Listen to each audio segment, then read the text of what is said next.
Facebook is dead. I'm aware that this is a bold statement, seeing as 3.5 billion people are on Facebook. That's a sizable user base for a dead tech giant. How do I know that Facebook is dead? Here's the clue. Facebook won't let me give them money. And a quick disclaimer, this is not investment advice. Tangled Web is about tech, not investment. It's for information purposes only, and you should not base any investment decisions on it. Do your own research. I have to admit that I'm a little late here. When I first wrote the outline for this episode, it was a bold statement indeed to suggest that Facebook is dead. Now that I'm finally putting it out there, however, it's far from bold to hint that Facebook might not have as bright a future as it once did. Over the last year, Meta, the holding company for Facebook, has fallen 57% on the Nasdaq. Sure, most tech stocks are down, but the Nasdaq Composite Index has fallen only 18% over the last year. So, in comparison to other tech stocks, Meta's taken a nosedive. If only I'd published this episode when I'd first outlined it, I'd have looked like a tech oracle. Too late for that, so let me tell you instead 2 short stories of how I tried to throw money at Facebook, and how they threw it back in my face. Facebook, like Google, is an advertising company. I know, Facebook thinks it's a tech company. But according to Statista, in 2020, 97.9% of Facebook's revenue came from advertising. Sure, Facebook uses technology to help generate that revenue, but these days every corporation uses technology to help generate revenue. Facebook is an advertising company. So, when I wanted to get the word out about my wood-carved maps and globes, I thought I'd try Facebook ads. I didn't much like the idea of advertising through Facebook, but it's hard for niche businesses like mine to get the word out any other way. To get started with Facebook ads, I needed a Facebook account.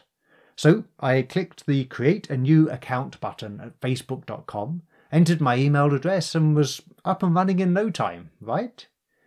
Wrong. Facebook refused to let me create an account.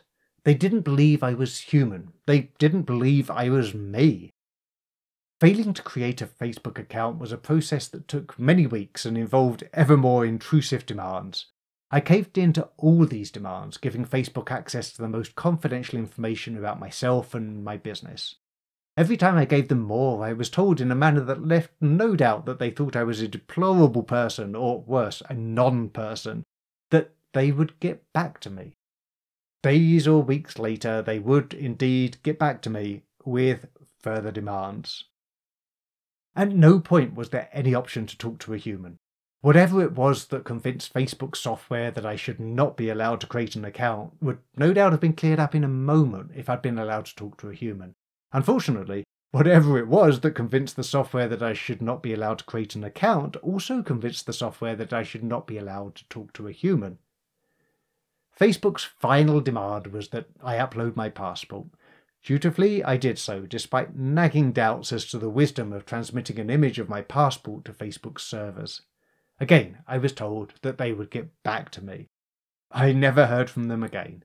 I began to wonder whether Facebook.com is a phishing site. Maybe Mark Zuckerberg, in the most elaborate scam ever, created Facebook not to make billions of dollars, but simply to steal my identity. Well, maybe not. No doubt the truth is more mundane than that. The clue to what was really going on here was the font in which Facebook presented its demands. Yes, the font. Fonts can tell you a lot. This font wasn't the one you see in your Facebook newsfeed. It was an embarrassingly bad font that looked like it was out of the 90s. These days, when any web designer has free access to thousands of beautiful web fonts, a web page in an embarrassingly bad font out of the 90s is a sure sign that no web designer was involved in creating that page. The font was a sign that Facebook simply didn't care whether I was able to create a new account. Facebook was printing so much money that allowing new customers to sign up for Facebook ads just wasn't a priority. Okay, think about that for a moment. Facebook was a business that simply didn't care about acquiring new customers for its core product, from which it earns 97.9% of its revenue.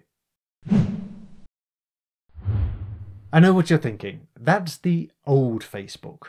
Facebook isn't even called Facebook anymore. It's called Meta. It's no longer about advertising, it's about the metaverse. Facebook might be old and tired, but Meta is alive and kicking, right? Wrong. I'm deeply interested in the metaverse, nebulous as that term might be, and in virtual reality in particular. So, naturally, I've investigated headsets with a view to implementing the open web mind in virtual reality. The obvious choice was the Oculus Quest. I didn't much like the idea of buying a virtual reality headset from Facebook, the owner of Oculus, but it seemed sensible to implement the open web mind on the most widely used headset. After a little investigation, however, I discovered that you can't use the Oculus Quest without a Facebook account. And I didn't have a Facebook account. And I couldn't get a Facebook account. Because, well, I've just told you the story of the Kafkaesque process I had to go through to fail to create a Facebook account. Once again, I'd tried to throw money at Facebook to buy a virtual reality headset, and once again they'd thrown it back in my face. Obviously, I'm not welcome in Meta's metaverse. None of this should come as a surprise. This is how it goes with companies as stupendously successful as Facebook. First, they get fat. They're printing so much money that they simply don't care about acquiring new customers. Next, they realise that they've hit a hard limit. Their core product has eaten the world and there are no new customers to acquire. Even if they came back cap in hand to those they'd previously spurned, like me, they wouldn't be able to meet the investors' expectations for further growth. So they branch out, creating new products in new markets, new products like the Oculus Quest in new markets like the metaverse. Then they find that they're not as good at creating these new products in these new markets as they were with their core product in their core market. Facebook succeeded as a startup that moved fast and broke things. It created an extraordinarily successful social network and monetized it with an extraordinarily successful advertising model. It would be astonishing if it succeeded to the same extent in a new field as highly innovative as virtual reality, now that it's no longer a startup, can't move fast, and gets hauled before Congress whenever it breaks things. But it's worse than that. Facebook's advertising model makes so much money that it can't help but strangle the company's metaverse ambitions. The proof?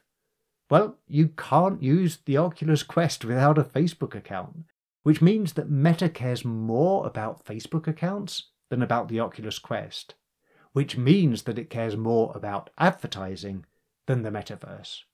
It has to. Advertising is where all its money comes from. Facebook's death will be long and slow. Those billions of dollars of advertising revenue could keep it on life support for decades. But Facebook's refusal to allow me to throw money at it to advertise my wood-carved maps and globes suggests to me that its advertising business is in terminal decline. And Facebook's refusal to allow me to implement the open web mind on the Oculus Quest suggests to me that its metaverse business will be strangled at birth. Facebook is dead. It just doesn't know it yet. Thanks for listening to Tangled Web. Join me for fresh insights into the future of the web every other week. Subscribe to the free newsletter, podcast or YouTube channel at tangledweb.media. Remember, the web has only just begun.